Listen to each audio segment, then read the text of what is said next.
What's the scariest true story you have about being in a place that shouldn't exist? Story 1. Many years ago, my family and I moved from California to Nebraska. I was still a young kid, probably 5 to 6 years old. We were driving through Nevada, and shortly after Las Vegas, we needed to stop and fuel up.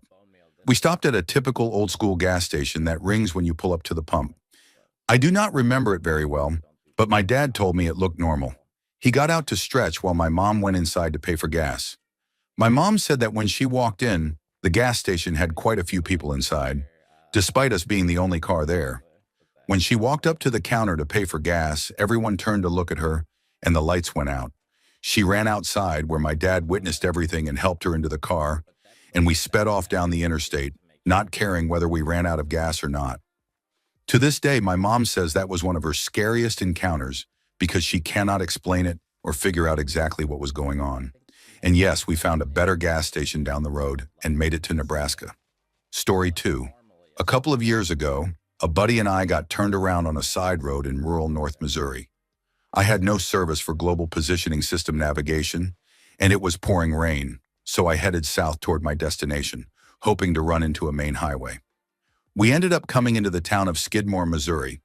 It is a tiny town in the middle of nowhere, but there is something dark about that place. Infamously, in the 1980s, a man known as the town bully was killed in broad daylight in the middle of town there. Not one person spoke up about who killed him, and it has never been solved despite many witnesses. There have also been disappearances and a brutal crime a few years ago involving a baby being cut out of a woman's womb. Keep in mind, this is a town of only 270 people.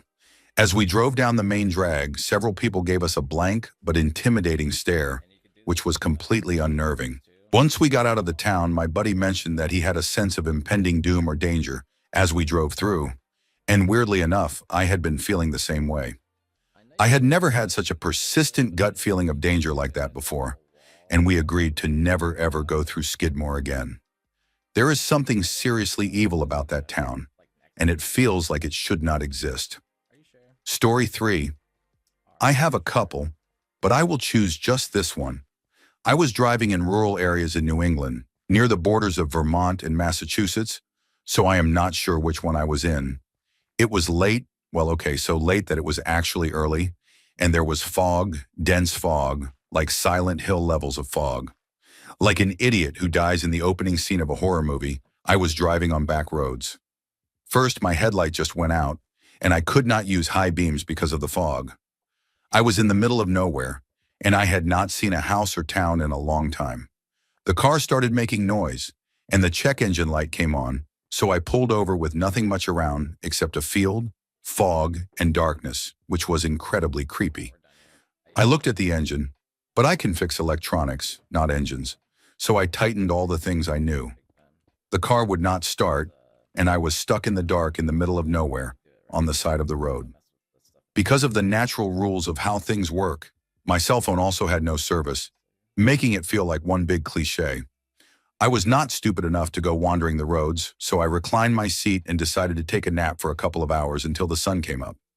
I woke up as the sun was rising and the fog was going away, and I was on the main street of a tiny town, parked in front of what looked like the Bates Motel house, with houses everywhere.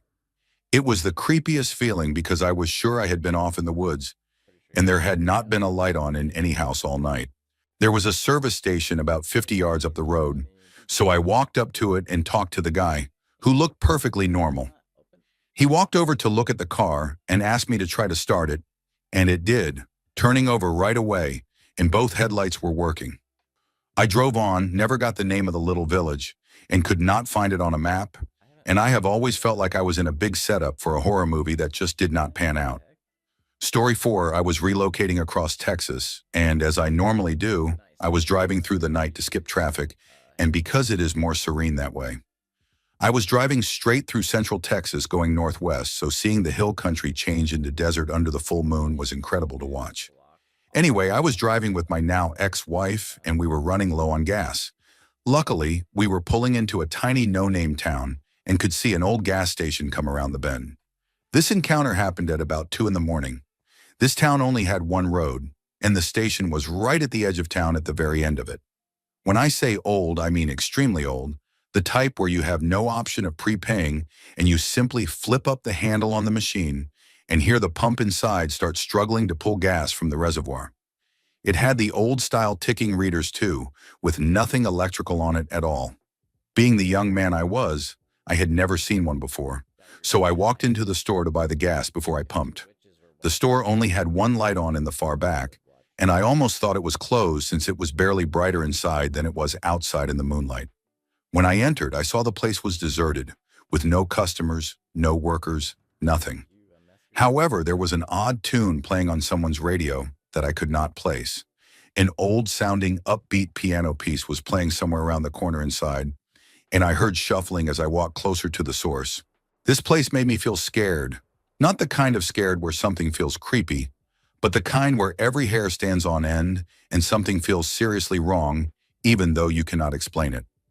As I turned the corner, I saw a young man standing next to a large radio and dancing. His dancing was extremely off-putting and did not match the tune at all. While the radio was playing what sounded like ragtime music, he was running his hands up and down his body with his eyes closed, moving slowly in what looked like complete bliss, far slower than the music and completely off-tempo. For some reason, I could not speak or even move, and it felt like I was frozen while every instinct screamed at me to turn around and leave. Finally, I managed to say that I just needed some gas. The guy kept dancing. I said it louder, and he finally slowed down and opened his eyes, focusing on me in a way that felt unsettling, almost like he was looking through me rather than at me. Without saying a word, he silently walked to the register. I told him I just needed $20 of gas. Again, he did not respond and simply stood behind the ancient register, so I assumed maybe he did not speak the language or was embarrassed that I had seen him dancing. I laid the money on the counter and went outside, hoping he would turn on the pump. I filled up the car, told my wife about the strange scene inside, and turned off the pump to stop the loud grinding noise from the interior pump fighting gravity to pull the gas upward. The strange part was that, as we were leaving, I looked back through the window and the man was still standing behind the counter, completely unmoving, with my money still sitting on the counter in front of him. It was like he had shut down the moment I left the store. A couple of months later, I was driving back to San Antonio to visit family, and we decided to stop at that old gas station during the daytime, since it had become something of a running joke between us. We pulled into the tiny town, and the station was gone. The lot it had sat on at the end of the road was not even there anymore. Just grass, with no rubble, no old pumps, no lighting, nothing at all. It looked like nothing had been there for years, as if someone had picked it up and moved it, and I still get unsettled every time I think about it. Story 5. Near my hometown, there was a hiking trail that people visited very infrequently. It ran along the side of the Niagara Escarpment, so it had climbable cliffs and a few very shallow caves that you could crawl through. I went there with some friends when I was around 19 or 20 years old, and while exploring, we found a cave that went surprisingly deep. None of us had ever been inside it before, or even noticed it before that day. But we decided to check it out even though we had no flashlights, and this was back when cell phones did not really have a flashlight function. When we stepped inside, the cave was easily 20 to 30 degrees cooler than outside. Using the limited light we had, we noticed the cave was unusually clean, with none of the empty bottles or trash that filled the other small caves in the area. After only a short time inside, we all started to feel extremely uneasy. We began hearing strange sounds and felt like we were being touched, poked, or pulled, but there was no way to tell who or what was doing it because it was so dark. We were only using lighters to see around us. At first, we were convinced one of us was messing with the others, but every time someone lit a lighter, we could see that we were all standing far apart from one another. After only a few minutes, we decided to rush out of the cave and agreed we would come back another day with proper flashlights. When we stepped back outside, it was dusk, even though it had been the middle of the day when we entered. Somehow we had lost roughly 3 hours inside that cave. We returned the following week with flashlights, but we were never able to find that cave again. Story 6. My grandparents owned a large farm when I was growing up, and all of the grandkids would help work it over the summer when we were out of school. Anytime we saw a rabbit, we were supposed to either hit it with a hoe or grab the shotgun. I was around 12 years old when I spotted a small rabbit in the bean field and did not want my grandfather to see it, so I tried to chase it away. I followed it into the brush on the property and, for some reason, kept following it, even though I usually lost sight of rabbits almost immediately once they entered the brush. I continued after it until I came across what was clearly an old barn ruin. Finding old barns like that was fairly common where I grew up, and they were always interesting to explore, so I went inside. What struck me as strange was how well maintained it was, with antique tools in excellent condition and fresh hay laid out inside. I started to worry that I had wandered onto our neighbor's land, so I quickly left and went back to my grandfather. When I told him about it, he said our land extended far beyond what I had described and that I could not have crossed the property line in the short amount of time I had been gone. He followed me back to the area, but we could not find the barn anywhere. I checked every summer after that while I worked on the farm and never found it again. It was not exactly creepy, but it always bothered me that the barn seemed to vanish without a trace. Story 7. When I was about 12 years old, my mom and I were traveling cross-country to move, and we were staying the night in Missouri at a typical roadside hotel next to an Applebee's, so we went there for dinner.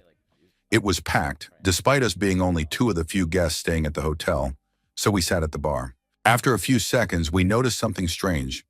Every single person had a glass of milk in front of them, including the men sitting around the bar, and there was nothing else on the counter, just tall glasses of milk. Someone opened the refrigerator under the center of the bar, and we could see it was stocked with nothing but gallons of milk. The bartender took our dinner orders and then brought each of us a glass of milk without us asking for any drinks, which felt extremely unsettling. And my mom quietly told me not to drink it. On our way back to our room, my mom stopped at the front desk and asked the woman working there, half joking and half concerned, why everyone in town seemed to drink so much milk. The woman looked confused and said she had no idea what my mom was talking about, and we left it at that. When we got to our room and started putting our leftovers in the mini fridge, we noticed there were around 10 small cartons of milk inside, with no brand name, just the word milk printed in black letters. It was a very strange place, and to this day I have never been able to figure out what was going on. Story 8. Growing up, my parents were divorced, and my dad lived on a decent piece of land with the house near the front. The backyard was a field surrounded by woods on two sides and an open pasture on the other. In the woods behind the house, there was a small river where my brother and I used to play, and we had carved out a path and even dug steps into the hillside to get down there. Most of the time we stayed near the river, but occasionally we would follow it downstream, where it opened into the neighboring field. One day, instead of going down the river, we decided to head deeper into the woods, so we packed small day bags and set off. The brush was extremely thick, and progress was slow, and eventually my brother decided to turn back because it was becoming swampy. But I kept going. After walking roughly a mile away from the river, I came across a concrete pillar surrounded by trees and undergrowth. Curious, I climbed up it, and it was about 8 feet tall, so it was not difficult. On top of the pillar, there was a hole with metal rungs leading down, and I pulled out my flashlight and climbed inside.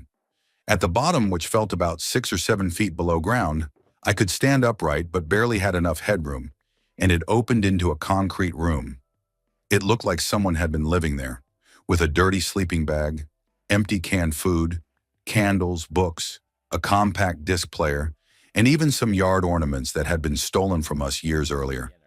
It terrified me, and I got out of there as fast as I could, feeling like I was being watched the entire way back to the river.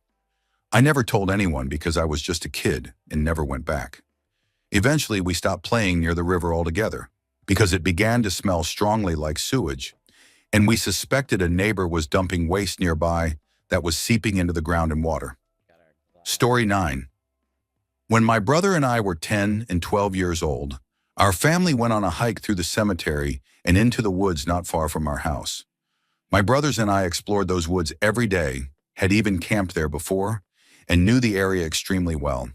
When the family reached our usual spot by the creek about halfway through the hike, my older brother and I said we would be back in a few minutes because we wanted to wander farther upstream, so we did. Not long after, we came across a very large hill that we had never seen before, covered with what looked like someone's entire household scattered everywhere, as if a house had been turned upside down, emptied, and then removed. There were painted marks on many of the trees, showing someone intended to cut them down at some point. We explored for a short time before we thought we heard our mom calling for us. So we turned around and walked maybe 20 feet back down the hill toward where our parents were. From our perspective, the whole experience lasted about 45 minutes. As soon as our mom saw us, she was furious because we had actually been gone for almost 4 hours.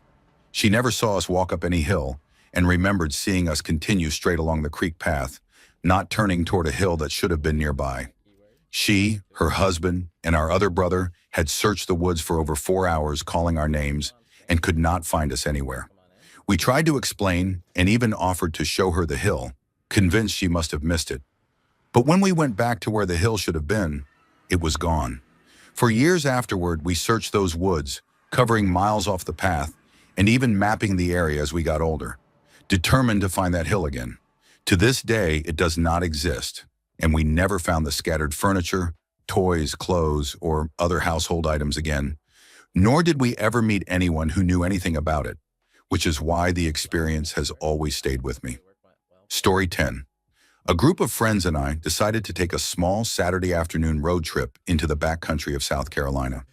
We figured we would just drive around, head southwest, and see if we could find some antique shops, cemeteries, abandoned buildings, and similar places. We piled into my car and started driving, and for about an hour there was nothing but light conversation and endless southern pine forests. We passed a few horse farms, some quiet old mill towns, and a handful of gas stations, but nothing interesting yet. Around 2 in the afternoon, we decided we wanted to get something to eat. As a rule, we always like trying local diners and small restaurants, so we kept driving until we saw a faded road sign for a town about 5 miles down the road and figured that would be good enough. As we drove into the town, we immediately noticed something was off. There were no cars on the roads, no people on the streets, and almost no real houses. The streets were lined with abandoned and boarded up warehouses, shops with broken windows, and a few broken down cars that looked like they had been sitting there since the 1990s. The farther we went, the worse it looked, until we finally reached a diner right off what appeared to be the main street. There were around 10 people eating inside and a few cars in the parking lot, so it seemed like the place was open. When we opened the door and stepped inside, every single person turned and stared at us. It felt like that moment in movies when the music suddenly stops and everyone looks at the newcomers, only far more uncomfortable. In the middle of the diner was a large table with 6 people sitting around it, and they briefly looked at us before turning back to their food and starting to whisper among themselves. The waitress nervously walked over and quietly asked how many people were in our group. My friend Chris answered 4 in a normal speaking voice, and everyone in the diner looked at us again. The waitress, who looked barely older than 16, flinched but led us to a table, seating us at a small table near the large one in the center. She took our drink orders and hurried away. As soon as she left, we whispered to each other about how strange everything felt. While we were talking, the line cook stood in the back staring at us with an intense, unsettling expression. After a few minutes, we decided what to order and waited in awkward silence for about 10 minutes before the waitress returned. She took our orders and disappeared into the back, leaving us alone in the dining room with the family at the other table, which gave us time to really look at them. They looked like a stereotypical Southern family, a heavy-set, tired-looking woman, a husband with sun-worn skin and oil-stained coveralls, and 3 young girls dressed in neat Sunday dresses. Then there was another woman who stood out immediately. She was dressed like the children, but looked to be in her 40s, wearing a red paisley dress with lace at the collar and cuffs. Her hair was long, stringy, and partially covered her round face. Sitting next to her was a doll placed in a baby high chair, and the woman would occasionally lean over, whisper something to the doll, and giggle. When the waitress brought food to their table, she also placed a plate in front of the doll and commented on how pretty the woman's daughter was before walking away. When our food arrived, the waitress silently set it down, avoided eye contact, and left. She later returned to refill water at the other table, asking each person how their meal was, and even asked the doll, speaking in a soft baby voice. The woman then picked up the doll, held it in front of her face, and replied in a little girl's voice, pretending to be the doll itself. One of my friends, who worked as a therapist with deeply troubled children, looked at me with pure fear in her eyes. We quickly ate what we could, Chris left $40 on the table, and we got out of there.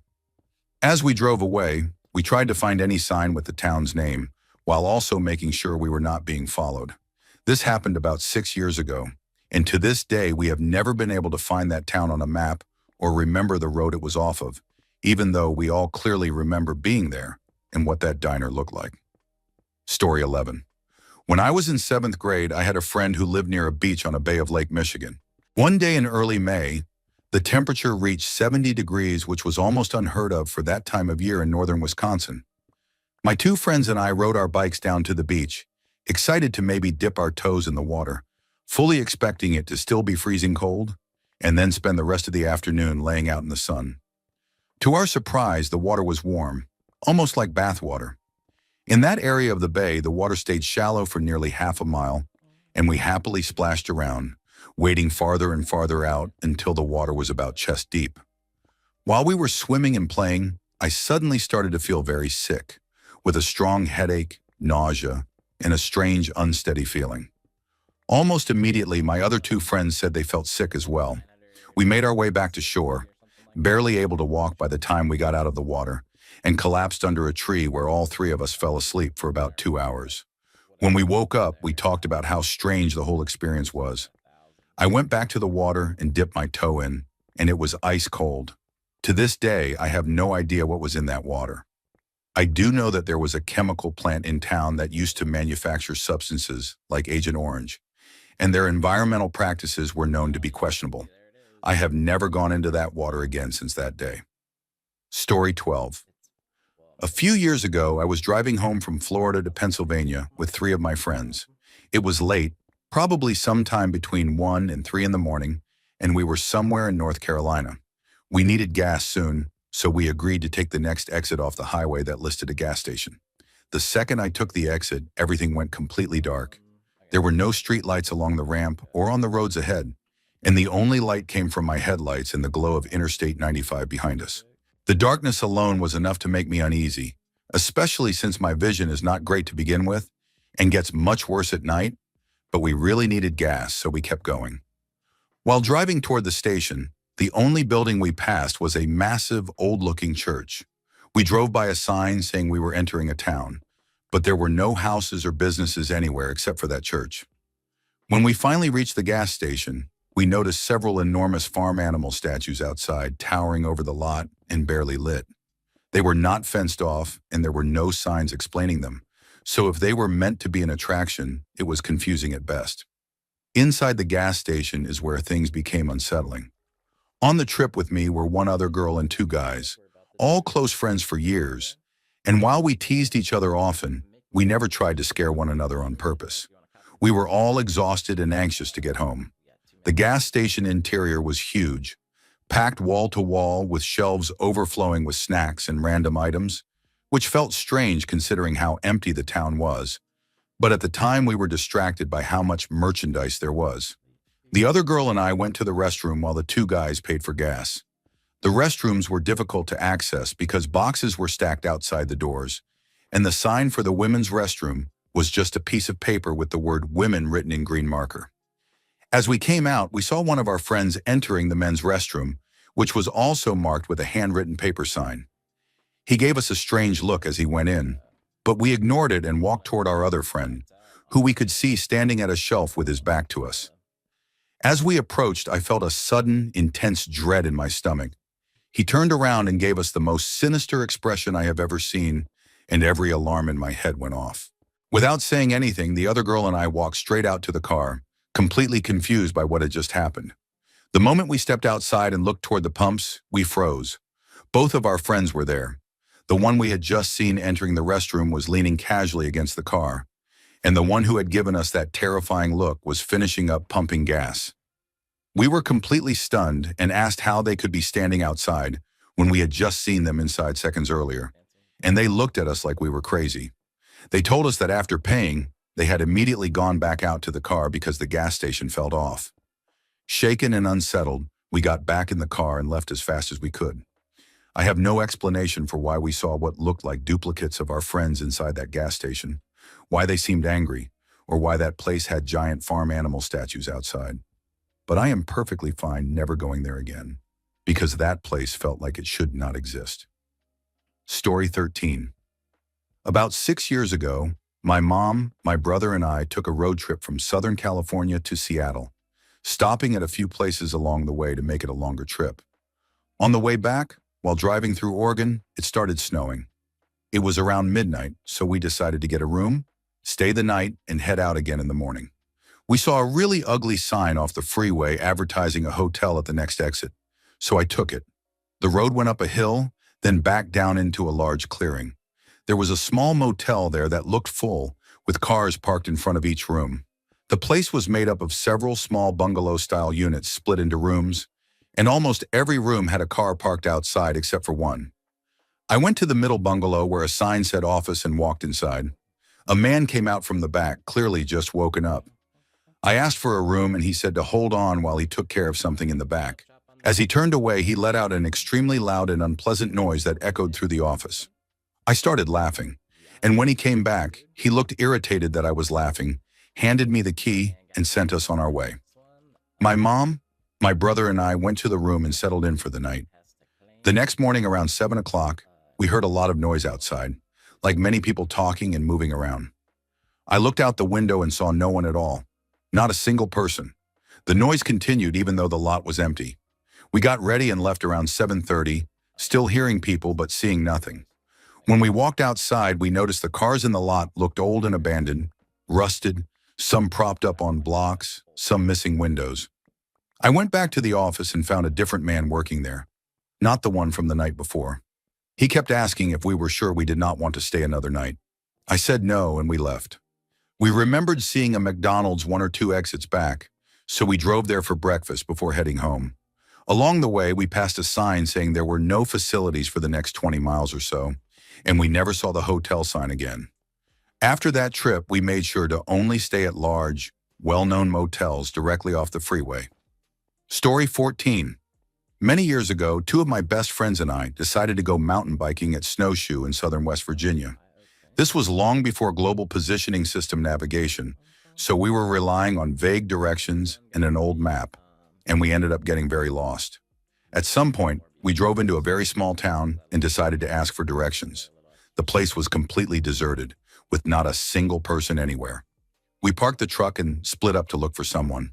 This was around 9 to 10 in the morning, not early enough for the town to be asleep. We checked the post office, which was empty, then went into the only bar in town, which was unlocked and had music playing, but no one inside. We walked the streets and checked several businesses, and after about 25 minutes, an old man seemed to appear out of nowhere in the middle of town. The first thing we asked was not for directions, but where everyone was. He replied that people around there usually did not get up until around noon. We asked for directions to Snowshoe, and he pointed us back the way we came, saying to drive about 10 miles and make a right to reach the interstate. We left quickly, all of us feeling deeply uneasy. About 5 miles down the road, we encountered a woman in a state road uniform standing in the middle of a long, straight stretch, holding a sign. As we approached, she flipped it from slow to stop. She told us there was road construction ahead. We mentioned the strange town, and she laughed it off, saying the people there were odd. We ended up standing there talking with her for 45 minutes to an hour while waiting for traffic from the opposite direction. Not a single vehicle passed us from either direction the entire time. Eventually, she said it was clear and slowly turned the sign back to slow, motioning for us to go. We drove straight ahead for over 30 miles and never saw any construction, road workers, or equipment. She had no vehicle nearby, and we assumed she had been dropped off by a crew that never existed. After that, we had enough and headed straight for the interstate and home. Every one of us still remembers that day vividly, and when I brought it up with one of my friends at a wedding a few months ago, it still unsettled him just as much as it did back then.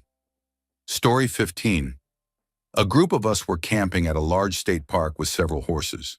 There were more people than horses, so my best friend and I went out riding alone first, then came back and switched with the larger group. At the time, we were both in our early 20s, while everyone else on the trip was in their 30s or 40s. Before they headed out, they joked about not getting lost, since it got dark quickly and we were deep in the mountains, which of course meant that when they went out, they actually did get lost. To keep it short, one of the women failed to mention that she had recently started several new medications and convinced the rest of the group to follow her down a steep deer trail. Another rider had recently had surgery and was riding a green horse and had to bail. And all of this eventually led to them calling us to come rescue them in the dark in the middle of nowhere. They initially wanted us to bring a horse trailer, but neither of us had ever driven one, and the trailers available were massive, so we took a car instead and went to find them. They said they had found a road and dropped a location pin on Google Maps, so off we went. The road was hidden just off a highway, and by then it was pitch black, with visibility only a few feet ahead. The road quickly turned to gravel and narrowed the farther we drove, then began climbing and dropping over increasingly steep hills. We joked and laughed the whole time until we came across a house. It was the kind of farmhouse that looked like it should be abandoned, half falling apart, with barbed wire and junk scattered across the yard, and a dark figure standing on the porch watching us as we approached. It could have been a person, and probably was, but it was dark enough that I could not be sure. We eventually found our group, turned the car around, and loaded in whoever needed to ride back in the vehicle. My best friend and I took turns driving and leading horses, with the car creeping along in front because the terrain was steep, the horses were tired and acting up, everyone was stressed and arguing, and we knew we would have to take the entire group onto the highway in the dark because it was the only way back to camp. I never mentioned it to anyone at the time, but when we drove back along that same road, the house was no longer there. Story 16. Where I live, there is an abandoned mental hospital, and until fairly recently, there was almost no security on the property. They are currently removing asbestos so the building can eventually be demolished. I worked nearby, and one night I told my coworkers I was going to walk home and deliberately took the longer route through the woods. If you parked near the businesses close to the hospital, they would often call the police. I managed to get into an auxiliary building first, and it was one of the creepiest places I have ever been. I am a big fan of the video game Outlast, and it felt like stepping directly into that world. I eventually made my way to the main building and the auditorium, wearing protective gear so the asbestos and dust would not harm me. What made it especially unsettling was that the place had only been abandoned relatively recently, around the year 2004. So the architecture was modern and everything felt disturbingly new. There was graffiti, of course, but it felt like everyone had just suddenly left one day and never come back. Every time I looked down a hallway, I felt like something or someone was watching me. There is also a series of tunnels beneath the city that lead to the hospital, and I attempted to go down there, but my planned exit route had been filled in, likely to prevent people from entering. I turned back and walked out toward my workplace so I could call a ride home. On my way out, I was stopped by several police officers. Apparently, they had cameras on the property and took trespassing very seriously. I showed them my Florida identification card and said I was a temporary resident who had gotten lost while looking for my dog. They believed me and let me go without further trouble. Story 17. This happened when I was 13 years old, and no one in my family will acknowledge that it ever occurred. The only people who might have confirmed it have since passed away, and no one else will even discuss it with me. My family has a cabin in Cook Forest in Clarion, Pennsylvania. It was built by my great-grandfather and expanded slightly over the years, sitting at the bottom of a long dirt road off the main road and down a hill. There are a few other properties nearby, but most are farther up the dirt road, with only one partway down the hill. The cabin is very rustic, with no internet, no cell service, and a television with manual dials that you have to turn to play a digital video disc. And I loved it. From the front of the cabin, where the kitchen window, porch, parking area, and fire pit are located, you can clearly see the property halfway down the hill. For as long as anyone could remember, it was an abandoned lot with the remains of a cabin and a concrete basement built into the hillside, partially collapsed and exposed. It sat at the fork where we rode our all-terrain vehicles toward the fire break, so while it might have seemed creepy, it was familiar. Every Memorial Day weekend, our family would open the cabin for the season and gather there, arriving throughout the evening and coming together the next morning for my great-grandfather's dinosaur-shaped pancakes, which were the highlight of my childhood. That year, I woke up expecting to smell pancakes and hear everyone talking in the kitchen, but there was nothing. I assumed I had woken up too early, went downstairs to use the bathroom, and planned to go back to sleep. Though in hindsight, I should have noticed how many beds upstairs were empty. When I went outside, I saw all the adults standing in a semicircle facing an older man and woman I did not recognize. I assumed it was adult business and went back inside to wake my cousins, but not before noticing the microwave clock said it was around 3 in the afternoon. Sleeping that late was completely abnormal for me, especially at the cabin. By the time my cousins came downstairs, the adults were back inside, quiet but acting normal, and my great-grandfather started making pancakes. I noticed my aunt, who was close to me in age and usually the cool one, looked pale, so I asked her what was wrong. She took me outside and pointed to the abandoned property, which was no longer abandoned at all. In its place stood a massive cabin-like mansion with a parking area full of sport utility vehicles and the most impressive all-terrain vehicles I had ever seen. She told me the owners had come over to say hello and invited us to spend time with their nieces and nephews. I nearly ran over, but my aunt stopped me and insisted I eat first. Inside, the atmosphere felt heavy and tense, and when I asked what was wrong, my aunt asked if I had seen that building last night or in previous years, and reminded me that we had never seen any construction. A firm refusal from several adults shut down the conversation, and my grandfather later explained that something felt wrong and we should keep to ourselves. That night, I saw my great-grandfather loading 3 shotguns and handing them out, while my grandmother calmly pulled a handgun from her purse. I went to bed imagining something terrible happening. The next morning, everything felt normal again. I woke up to pancakes, saw the clock read 7:30, and was told we were not leaving until the following day because we had arrived the night before.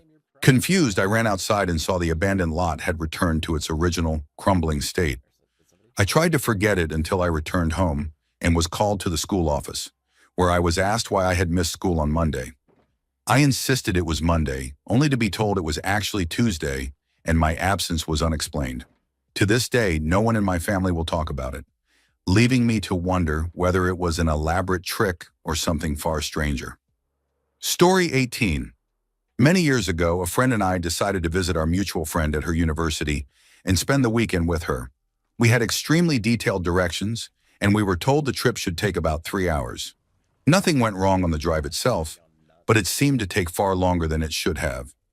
I do not remember exactly when the woods began, but I clearly remember driving through dense forest for a very long time, easily close to an hour. By the time we finally exited the wooded area, we were already well past the 3-hour mark my friend had given us.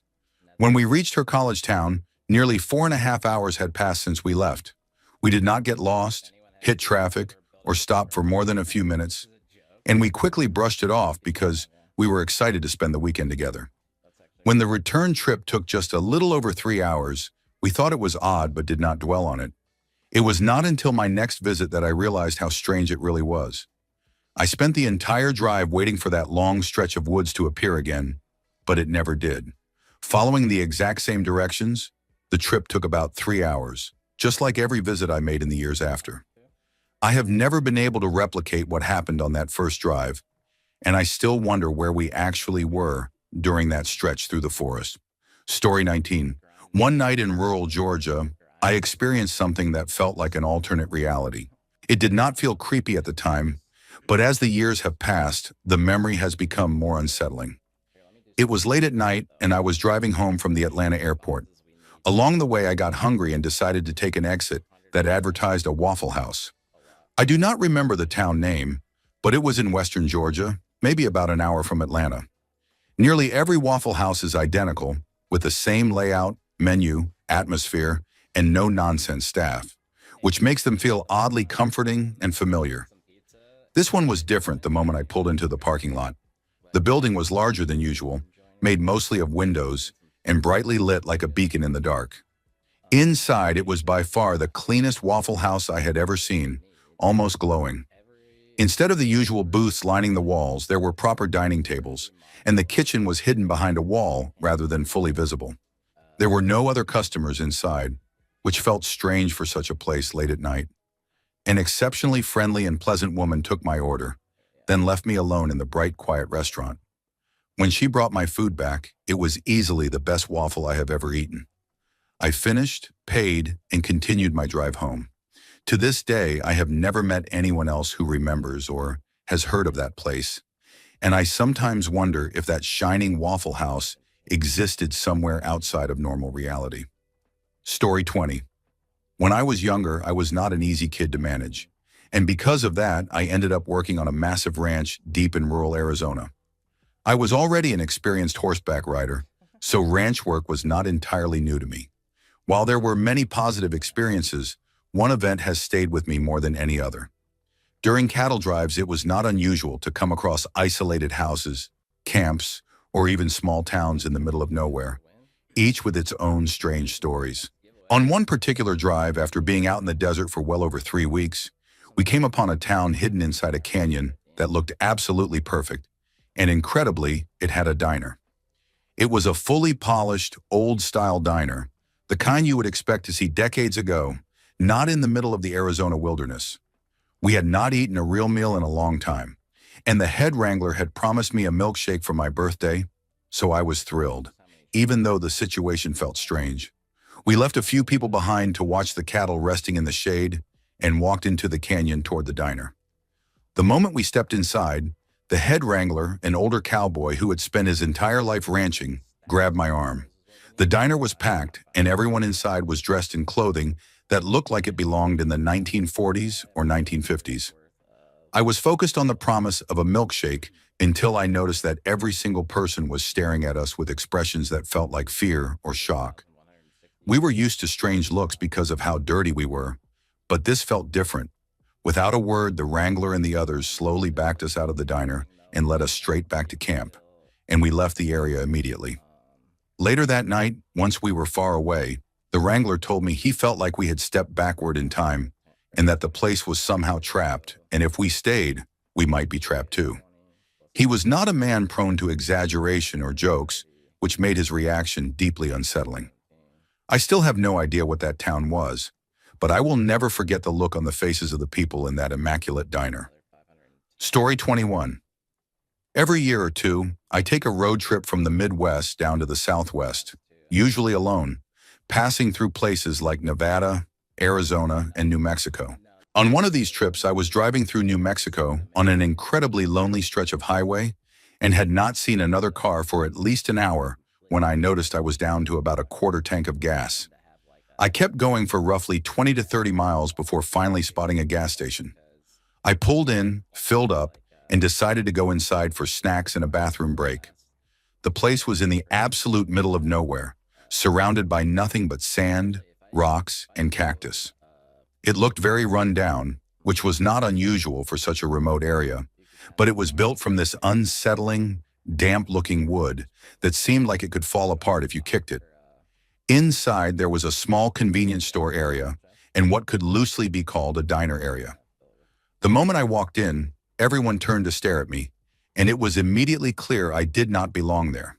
4 extremely grimy, middle-aged men sat at one of the diner tables, wearing filthy tank tops and dirty pants, staring at me without saying a word, with a disgusting spit bucket for their chewing tobacco sitting nearby. The only other person present was the clerk, a tall woman who looked rough and did not say a single word when I asked where the restroom was, only pointing down a hallway. I thanked her and started walking, immediately feeling the weight of eyes on my back. The hallway was about 10 to 15 feet long, with one working overhead light and another flickering, and both walls were completely covered in cork boards filled with missing person flyers. They dated from the 1980s up through the present, which at the time was the year 2015, and most of them were women and children. I froze a few feet into the hallway as chills washed over me and stared at the hundreds of flyers for what felt like a full minute. Then I slowly turned around and walked back toward the exit as calmly as I could, telling the clerk I had forgotten my wallet in the car. As my hand touched the door, I glanced back and realized only 3 men were now sitting at the table. Panic hit instantly. The moment I stepped outside, I ran to my car, jumped in, and sped away. It was without question the most unnerving gas station experience I have ever had. Story 22. Years ago, my dad owned a company that rented 4-wheel drive vehicles to foreign travelers who wanted to explore rural Africa. The vehicles were heavily modified for off-road travel and rarely broke down, but one time a vehicle did fail, and my dad had to go retrieve it. Since we lived in a neighboring country, it was a long but manageable drive of about 20 hours. We lived in Cape Town, South Africa, and the vehicle had broken down in Namibia. To my excitement, this retrieval trip happened during a school holiday, and my dad invited me to come along. I was about 16 years old at the time, and not easily scared by ghost stories, so we set off without much concern. The journey went smoothly. We reached the location, attached the broken vehicle to ours, and started heading back without issue until night fell. Namibia is known for ghost stories and abandoned places, but I had always dismissed that as fantasy. Around 2:30 in the morning, my dad woke me up, and I could hear unease in his voice. He asked me to look in the rearview mirror and tell him what I saw. I noticed two dim headlights extremely close behind us, bouncing slightly. He wanted to be sure I was seeing the same thing and not imagining it. When I looked around, the landscape was terrifying, with dark hills on either side and leafless trees forming sharp silhouettes against the night sky. I asked my dad where we were, and he said he was not sure, only that he had been following the navigation system. I checked for nearby towns and found none within 300 kilometers. My dad shifted the vehicle slightly across the center of the road, and the headlights mirrored the movement exactly. He said he thought it was a truck, which was not unusual on those roads, but something felt wrong. He slowed down significantly to let it pass, but the vehicle behind us slowed as well. Even when we dropped to very low speed, it stayed right behind us until it finally began to overtake. We heard grinding metal and chains clanging as it pulled alongside us. It was a car carrier truck with 2 levels, completely rusted and falling apart, held together by wood and torn fabric flapping in the wind. When I looked at the cab, it was pitch black, and there was no driver visible at all. The truck moved ahead of us and seemed unable to accelerate, so my dad carefully passed it. As we did, I kept checking the cab again, but there was still no one inside. Once we were in front of it, the headlights behind us began to fade, growing dimmer and dimmer, even as our speed increased. We approached a bend in the road on a hillside, and instead of turning, the truck continued straight off the road and down the hill. We both watched as it disappeared, the lights finally going out completely at the bottom. We stopped at a rest area for the night and returned the next morning to check if the truck was there or if anyone had been hurt, but there was nothing. No vehicle, no tracks, no damaged brush, and no sign that anything had ever gone off the road at all. Story 23. I was driving from Dallas to Tuscaloosa, having left around midnight and driven straight through the night while 2 friends slept in the car. It was probably around 4 in the morning, and I was down to about a quarter tank of gas, which meant roughly 100 miles left. I saw that the nearest town was about 90 miles away, and I was starting to worry I might not make it. Before reaching that town, I came across a very small place that was not on my map at all. Just a few houses, a gas station, a small convenience store, and nothing else. I walked into the gas station and handed the clerk $50 so I could fill up. He was a very tall, extremely thin black man, probably at least 6'5", with a look about him that immediately made me uneasy. He looked at me, leaned over the counter, glanced outside, then looked back at me. Instead of taking the money, he handed it back along with a hat and told me that I looked like a nice young guy. But I did not want to be out there at that time of night looking the way I did. He told me to put the hat on, get back to my car quickly, and drive to the next town for gas. From the way he said it and gestured, I got the sense he was talking about me being white, though I am not completely sure. Confused, I told him I did not have enough gas to reach the next town and that I had not even known this place existed. He calmly replied that it did not exist, and then handed me a can with about 2 gallons of gas left in it, telling me to drive another 15 to 20 miles and use that fuel, but insisting that I needed to leave immediately. At that point, I stopped questioning him and did exactly what he said. On my return trip during the daytime, I tried to stop back and return the gas can, but I could not find that town anywhere. It was as if it had completely vanished. To this day, I refuse to stop in small towns that are not marked on a map. I have no idea what that man was trying to protect me from, but the urgency in his voice and the fact that he gave me free gas to get away has stayed with me ever since. Story 24. I usually spend my summers fishing, and I almost always fish in the ocean since I live in Maine on the East Coast. One summer evening, I went fishing with my cousin, who I will call Andrew. We set up our rods on the beach before sunset, as we always did. For reasons I do not remember clearly, Andrew had to leave early that night, and since he had the car, he headed home while I decided to stay and keep fishing because the conditions were good and I had already caught one fish. About 40 minutes after sunset, all the remaining light faded from the sky and the full moon illuminated the shoreline. I went back to my seat, turned on my lamp, and started reading a book. The ocean was calm, the sky was full of stars, and the beach was completely empty, which made it peaceful, but also a little unsettling. After about an hour with no activity on my line, I decided to change bait. I carried my tackle down to the water and began reeling in one of my rods while standing ankle-deep in the cold Atlantic. That is when I noticed someone crouched low in the surf, maybe 60 meters away. I was startled because there is only one main entrance to the beach, right near where I was set up, and I had not seen anyone pass by. I waved and started walking toward the figure, thinking it might be a child standing too close to the water. As I got closer, I called out, growing more concerned. In the moonlight, I realized the figure was not wearing clothes at all, but was covered in shiny gray scales. Along its back was a spine with long quills, connected by webbing, like something aquatic. I was about 15 feet away when it stood up, and where I expected a human face, I saw a long snout like a dog's and large black eyes similar to a shark's. We stared at each other in complete silence.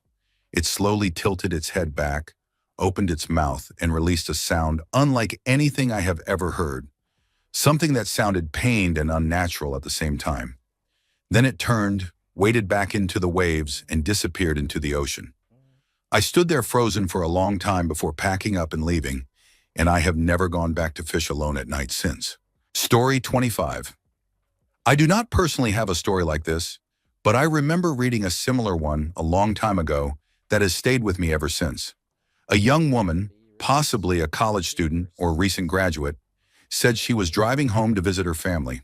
The trip was fairly long from where she lived, and once she became exhausted, she decided to find a hotel or motel to sleep for the night. She ended up stopping at a small, run-down motel in the middle of nowhere. She went into the lobby, gave her information, and was assigned a room.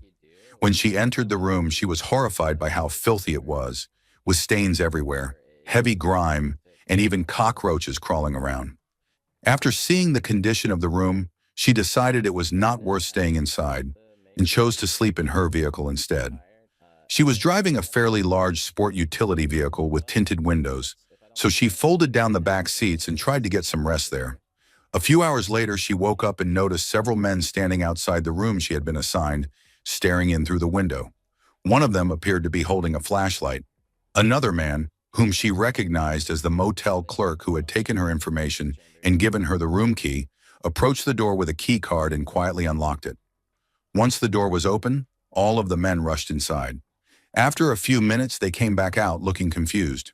One of them walked over to her vehicle and tried to peer inside by pressing his face against the glass, but he could not see through the tinted windows. The group stood outside talking for a short while, seemingly trying to figure out where she had gone. Hearing this, she slowly and carefully made her way to the driver's seat, started the engine, and drove away as fast as she could. Shaken, she drove straight to her family's home. Once she arrived, she contacted the local police department from the town where the motel was located to report what had happened. After listening to her account, the police told her that the motel she described had shut down about a week earlier and was no longer operating. It seemed very likely that she narrowly avoided being seriously harmed that night. Story 26. On the island of Christos in Greece, there is an abandoned hotel that began construction in the late 1970s. The building was nearly finished when funding ran out, and it was ultimately abandoned and left to decay. My father and I visited my sister while she was living on the island as part of her doctoral work as a surveyor, and we decided to ride bicycles out to the hotel to explore it. Despite its condition, the place was still impressive. Weather-worn sculptures remained in place, including a massive stone horse with a girl riding it that marked the main entrance. We explored most of the rooms and walked through every floor, with graffiti covering nearly every wall. The floors were littered with broken glass and debris, though in places like the main atrium, you could still see the marble beneath. Years of exposure to the elements had left the building in severe disrepair, and it felt like somewhere no one should feel comfortable staying. After taking several photos and even recording some footage with my action camera, I decided to venture deeper into the hotel alone. I eventually reached a hallway that was almost completely dark, even though the rest of the building was flooded with bright afternoon sunlight. The hallway connected two well-lit areas, yet the center of it was pitch black for no clear reason. As I moved through it, I noticed an open door leading into a larger-than-normal room. When I stepped inside and used my phone's flashlight, my stomach dropped. In the middle of the room was a massive pile of shoes, all of them children's shoes. They looked old, roughly as old as the hotel itself. Scattered around the room were a few other items, such as an empty can here and a worn dress there. But the pile of children's shoes dominated the space, stretching several feet wide and a few feet high. I could not explain why it was so disturbing, but knowing they belonged to children made the scene deeply unsettling. Later, I was told that for a period of time, groups of travelers had squatted in the hotel, and the shoes were likely left behind by families who took only what they needed when they moved on. Even so, for a long time afterward, my imagination filled in far darker possibilities about what might have happened in that abandoned place. Story 27. When I was younger, I worked as a vehicle mechanic in the Army Reserves. During one overnight drill, we drove a convoy of trucks from Baltimore to Fort A.P. Hill in Virginia using old state highways. Everything started out normally, but as we drove, the convoy gradually slowed until the entire line of trucks was barely moving. We pulled over, and the driver of the lead truck said his 5-ton would not accelerate at all. We switched drivers, and sure enough, it would not go above 5 miles per hour. I was instructed to drop the truck out of the convoy, and my motor sergeant stayed with me in a pickup truck. About half an hour later, we came across an old gas station and decided to park the disabled truck there since we were not going anywhere quickly. I was told to stay with the truck until another unit could return later and transfer the equipment. After my motor sergeant drove off, I found myself alone in a very remote part of southern Maryland with no one else around. As it got dark, I noticed the lights were on at the gas station and that the attached restaurant appeared to be open. I was extremely hungry, so I went inside and sat in a booth by the window where I could keep an eye on the truck.